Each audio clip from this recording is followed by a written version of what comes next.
అయితే ఒక బ్రాహ్మడు ఉండే. ఇది పుష ఆదివారం ఒక కథ. ఇది సూర్యమండలం వేసుకొని ఈ కథ చెప్పుకొని అక్షంతలు సూర్యనారాయణ మూర్తి మీద వేసుకొని భర్తకిచ్చి భర్తతోని అక్షంతలు వేపించుకుంటే అఖండ సౌభాగ్యం వస్తది. పిల్లలు కావాలి అని అన్నోళ్లకు పిల్లలకు అక్షంతలు వేయాలి, దీర్ఘాయుష్మంతులు అవుతారు. అందుకోసం ఈ కథ తప్పకుండా వినవలసిందే. వినండి చెప్తున్నా. ఒక బ్రాహ్మడు ఉంటాడు. నిరుపేద బ్రాహ్మడికి సంతానం లేదు. ఇంటింటికి అప్పుడు వాయువారం అంటుండ్రు. అంటే భిక్షం ఎత్తుకోవడము, బ్రాహ్మడు భిక్షం ఎత్తుకోవడం పని, దాన్ని వాయువారం ఎత్తుకునుడు అని అంటుండ్రి పూర్వకాలంలో.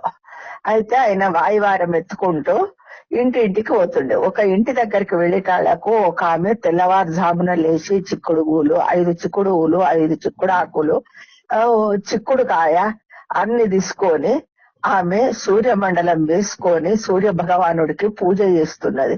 అమ్మాయి ఇది ఏం వ్రతం చేస్తున్నావు అమ్మ నువ్వు అంటే, ఇది ఇట్లా సూర్యనారాయణ మూర్తి వ్రతము, ఇది చేస్తే ఎవ్వరు ఏది కోరుకుంటే అది సూర్య భగవానుడు నెరవేరుస్తాడు.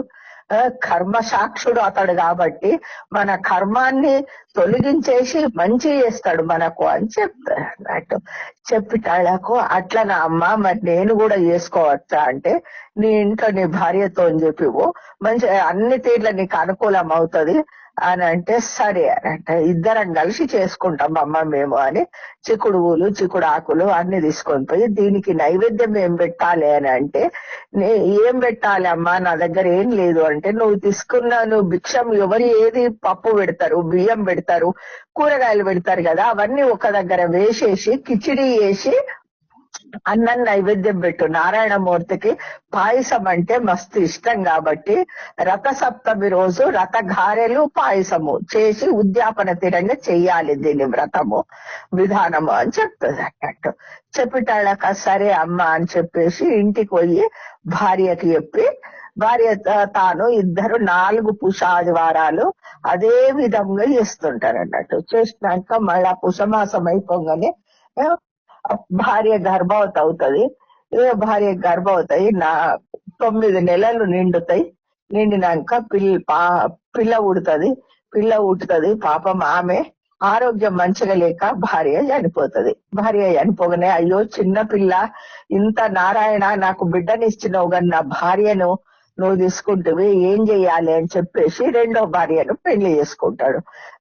పిల్ల పుట్టినప్పటి నుండి కూడా కొంచెం పెద్ద పెరిగిన కొద్ది ముసి నవ్వుతే ముత్యాలు పడుతున్నాయి, పక్కన అయితే పగడాలు పడుతున్నాయి. అబ్బా, ఇక బ్రాహ్మడికి ధనం పెరుగుతున్నది అన్నట్టు, ఇంత ఐశ్వర్యం పెరుగుతున్నది, బిడ్డ ఆనందంగా పెరుగుతున్నది. ఇది మర్మన్న తల్లి కాబట్టి పిల్ల మీద, అరే పిల్ల పెరిగిన కొద్ది ఎంత చక్కగా ఉన్నది, ఇంత మా వైభవం అంతా పెళ్లి చేసిస్తే మరలా అటు పోతుంది, నా ఇంట్లో మరలా దరిద్రం వచ్చేస్తుంది అన్న దానికోసం దానికి పెళ్లి చెయ్యొద్దు, మనం ఇంట్లోనే ఉంచుకోవాలి పిల్లను, మన వైభవం మనకే ఉండాలి అన్న దురుద్దేశంతోనే ఏం చేస్తాం, మొగడుతోనే ఎప్పుడు పెళ్లి విషయం బిడ్డ పెళ్లి విషయం మొగడు అన్నా గాని అది తాటు వేస్తూ ఉంటది, ఏదో ఒకటి చెప్తుంటది అన్నట్టు.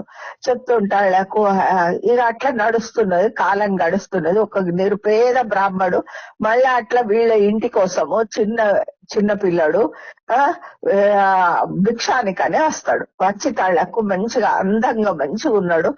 భిక్షాందేహి అనంగానే ఇది చూసి చినిగిపోయిన ధోతి అది తల్లి చూసి అంటది, నువ్వు పెళ్లి చేసుకుంటావా బాబు అంటే, అయ్యో అమ్మా నాకే ఇది లేదు, తింటేందుకు తిండి లేదు, నేనేం పెళ్లి చేసుకుంటా అంటే, వీడికి పెళ్లి ఇస్తే ఈ బిడ్డని ఇచ్చేస్తే వీడు నా ఇంట్లోనే ఉంటాడు, వీడికి ఏమున్నదని, ఇల్లు లేదు, వాకిల్ లేదు, తల్లి లేదు, తండ్రి లేదు, ఎక్కడికి దొరకపోతాడు, నా ఇంట్లోనే ఉంటది, ఇక నా వైభవం నా దగ్గరనే ఉంటది, నా మొగడు అన్నట్టు పెళ్లి చేసినట్టు ఉంటది అని చెప్పేసి, అది నేను నా బిడ్డని ఇస్తాను, నువ్వు పెళ్లి చేసుకోనంటే, ఇక మొగడు వచ్చిన తర్వాత మాట్లాడి పెళ్లి చేస్తారు.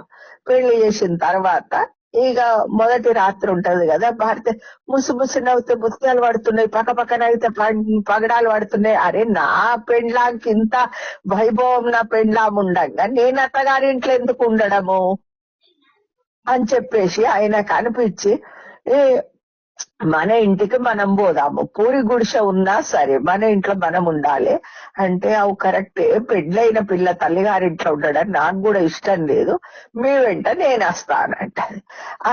అని అమ్మ మరి మేము వెళ్ళిపోతాం మా ఇంటికంటే, అక్కడ ఏం మునిగిందే, గుడిసెల్లోనా నువ్వు ఉండేది, అక్కడ ఏమున్నదని మన ఇంట్లో ఇంత వైభవంగా విడిచబెట్టేసుకొని నువ్వు మొగడుతో పోతానంటున్నావు, నీ కర్మ మరి అంటే, లేదమ్మా నేను ఎట్లయినా పోతానంటే, నీ కర్మ నువ్వు అనుభవివు పో అంటే వాళ్ళకు ఏమి ఇవ్వకుండా కట్టు బట్టలు కూడా గుంజుకొని వెళ్ళగొట్టేస్తుంది.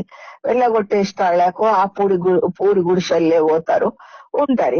ఇక అక్కడ వైభవం పెరుగుతున్నది, ఇక్కడ వైభవం తరుగుతున్నది అన్నట్టు. అయ్యో తరిగిటాళ్ళకి దానికి ఇక ఎట్లయినా బిడ్డని రప్పించుకోవాలి. ఈ వీడు బతుకుంటేనే కదా, మొగడు బతుకుంటే నా బిడ్డ రాదిగా, వాడిని చంపేసైనా సరే నా బిడ్డ నాకు వైభవం రావాలిగా అని చెప్పేసి ఆయన ఆ గంగా తీరానికి పోతాడు. సూర్యనారాయణ మూర్తికి అర్ఘ్యం విడుస్తుంటాడు, కట్టుకోట్లతో మాట్లాడుతుంది. తెల్లారి తాళ్లకు నా అల్లుడు తల తీసుకొచ్చి నా చేతిలో పెట్టాలి, మీరు చంపేయాలి, మీరు అడిగినంత ధనం ఇస్తా అని చెప్తుంది. చెప్తాడు.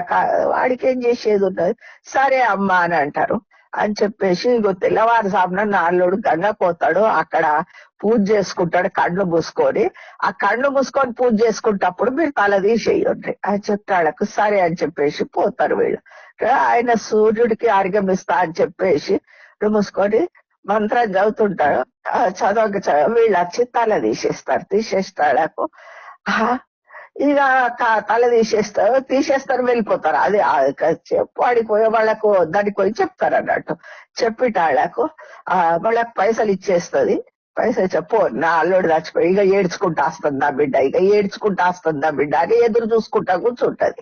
కూర్చుంటాళ్లకు అరే ఇంకా గంగ పోయినోడు ఇంకా రాకపాయా అని చెప్పేసి, ఆదివారం ఉంటది ఆ రోజు కాబట్టి నారాయణమూర్తి వ్రతము ఆమె సూర్యమండలం చేసుకొని గౌరమ్మ పెట్టుకొని శివపార్వతులను నిలుపుకొని పసుపు గౌరమ్మతోని నారాయణమూర్తికి పూజ చేస్తే, నారాయణ ఇంకా మన భర్త గంగా అనుష్ఠానంకు పోయిడు, ఇంకా రాలేదు, మరి నువ్వే రక్షణ, సాక్షిభూతుడవు నువ్వే తండ్రి అని నమస్కారం చేస్తుంది. చేస్తాడాక అప్పుడు సూర్య భగవానుడు చూస్తాడు. చూసి ఆహారే ఇంత మహదండి పతివర్తున్నది, సౌభాగ్యం కోసం ఇంత తల్లాడుతున్నది అని చెప్పేసి ఆ తలను అతికిచ్చేస్తాడు సూర్య భగవానుడు. ఒక్కసారి కల్లా ఈ బ్రాహ్మడికి నిద్రపోయి లేచేసినట్టు అయిపోయి, అరే నేను ఎంతసేపు అయ్యా ఇంకా ఎందుకు ఇట్లా చిబగుట్టినట్టు ఆయా అట్లా ఏమైంది నాకు, ఎందుకు ఇక్కడే ఉన్నా అని చెప్పేసి అనుకొని నా భార్య ఎదురు చూస్తుంది అని అనుష్ఠానం ముగించుకొని వస్తుంటాడు. భార్య ఎదురు చూస్తుంటది, ఇంతసేపు అయింది ఎందుకు అని చెప్పేసి. అయితే ఈ ఒక వారం ఇట్లా అయిపోతుంది. వాళ్లకు 3 కొడుకులు ఉడతారు. 3 కొడుకులు ఉడితే ఒక సంవత్సరంలో ఒక్కొక్కళ్ళు, మొదటి కొడుకు పేరు ప్రభాకరు, రెండవ కొడుకు పేరు దివాకరు, మూడవ కొడుకు పేరు ప్రభాకర్, సుధాకర్, కరుణాకర్ అని 3 కొడుకుల పేర్లు పెట్టుకుంటది అన్నట్టు. 3 కొడుకుల పేర్లు పెట్టుకుని ఇట్లా సంసారం ఆనందంగా గడుస్తున్నది. మరలా పుష్యమాసం వస్తుంది. పుష్యమాసంలోనే పుష్యమాసంలోనే ఈ పిల్ల ఇట్లా ముత్యాలు పగడాలు పడతాయి కాబట్టి ఆ తల్లికి ఆ బిడ్డను ఎట్లయినా రప్పించుకోవాలని ఉన్నది కదా. అందుకోసము మన్మల్ ఇక ఊర్లో తెలుసుకుంటారు అన్నట్టు, నా బిడ్డ కానిపోయిందా అంటే, అయ్యో 3 కొడుకులు ఎంత మంచిగా ఉన్నారు ఏంటట అని వాళ్ళు చెప్తే, అట్లనా అని చెప్పేసి పిల్లగాళ్ళు బడిపోతారు. బడిపోయినప్పుడు నేను మీ అమ్మమ్మని రా అని చెప్పేసి మెల్లగా పిల్లగాళ్ళతోని ఇది చేసుకుంటది. అమ్మ నీ మాకు అమ్మమ్మ పిలిచి ఇచ్చేసిందని అంటే, అమ్మమ్మ దగ్గరికి పోకుండ్రి మీరు చేయకుండ్రి అని తల్లి చెప్తుంది అన్నట్టు. చెప్తే వాళ్ళు పాపం ఎందుకు అమ్మమ్మ దగ్గరికి పోవద్దు చేయొద్దు అని చెప్పేసి వాళ్ళు అడుగుతూ ఉంటారు పిల్లగాళ్ళు. మొదటి పుషాదివారం వస్తుంది, ఈమె తల్లి పూజ చేస్తుంటది, పిల్లగాళ్ళు ఆడుకుంటూ ఉంటారు ఆదివారం కాబట్టి.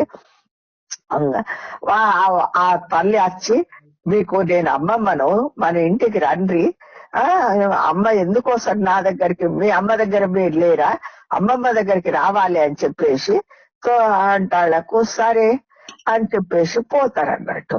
పోయిటాళ్లకు పోతారు. పోయిటాళ్ళకి ఏం చేస్తుంది కదా, ముగ్గురు బన్మలను పిల్లగాళ్ళ కోసం వస్తుందని ఇక దంచుకుంటూ పిల్లగాళ్ళను ముగ్గురి తలలు తీసేసి ఉట్టు మీద పెడుతుంది. ఉట్టు మీద పెట్టి ఏం తెలియని దాని తీరంగా దంచుకుంటా ఉంటది అన్నట్టు. దంచుకుంటా ఉంటాళ్ళకు బొగడచ్చేటళ్ళకి ఇది ఏమిడిది, ఆమె పూజ చేసుకుంటూ ఉంటది తల్లి.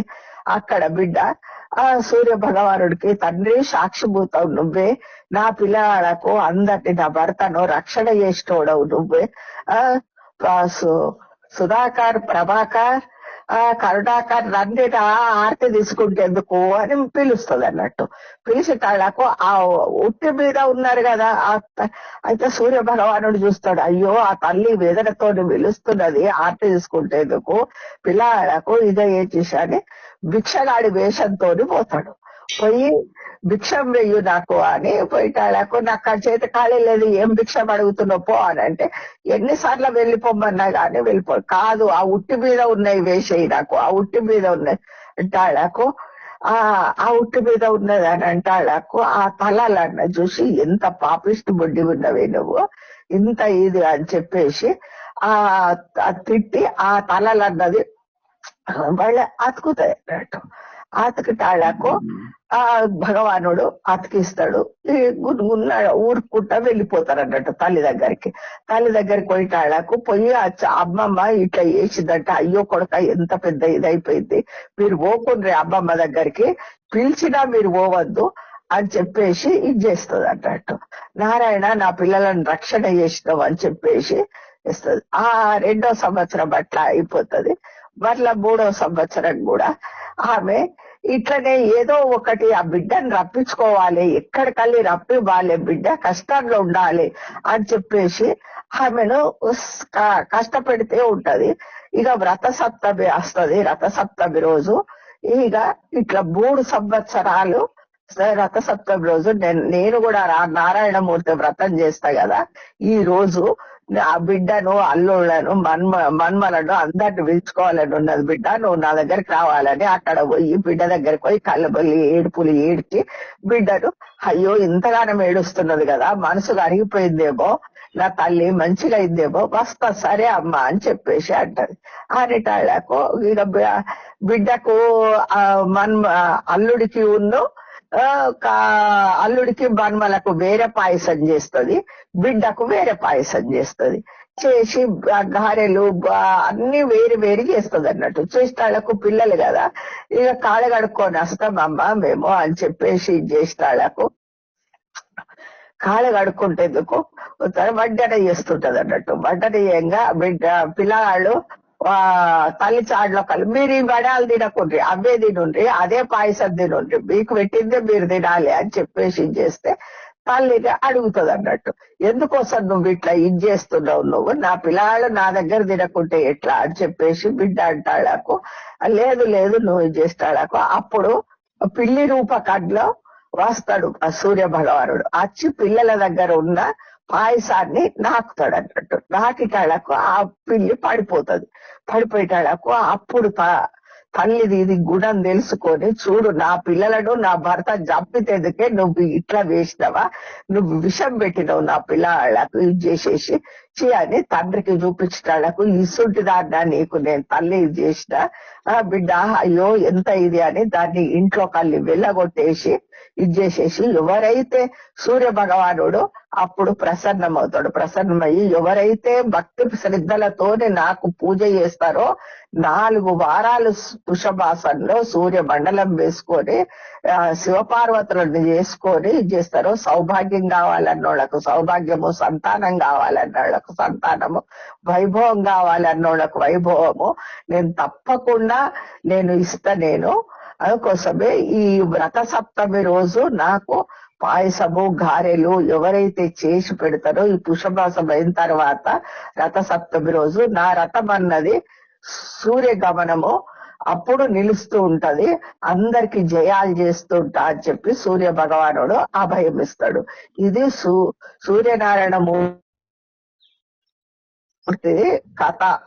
మాసంలో పుష ఆదివారాల రోజు 4 ఆదివారాలు చేసుకుంటే ఒక్కొక్క ఆదివారం ఒక్కొక్క కథ ఉంటది కాబట్టి ఇది 4వ ఆదివారము. ఈ కథ విన్న వాళ్లకు పిల్లలు ఆయుష్మంతులైండ్రు, అఖండ సౌభాగ్యం వచ్చింది ఆమెకు. అందుకోసం భగవంతుడు సూర్య భగవానుడు అన్ని అనుకూలిస్తాడు కాబట్టి మనకు ప్రత్యక్ష నారాయణ ఆయన. ఏ దేవతలు కనిపిస్తారో కనిపివరో మనకు తెలియదు, కానీ సూర్య భగవానుడు మాత్రము మనం లేవగానే దర్శనమిచ్చితోడు సూర్య భగవానుడు. సూర్య భగవానుడికి ఒక్క నమస్కారం చేస్తే చాలు, మనం రోజు ఒక్క నమస్కారం చేసుకుంటే చాలు, సర్వ పాపాలను తీసేస్తే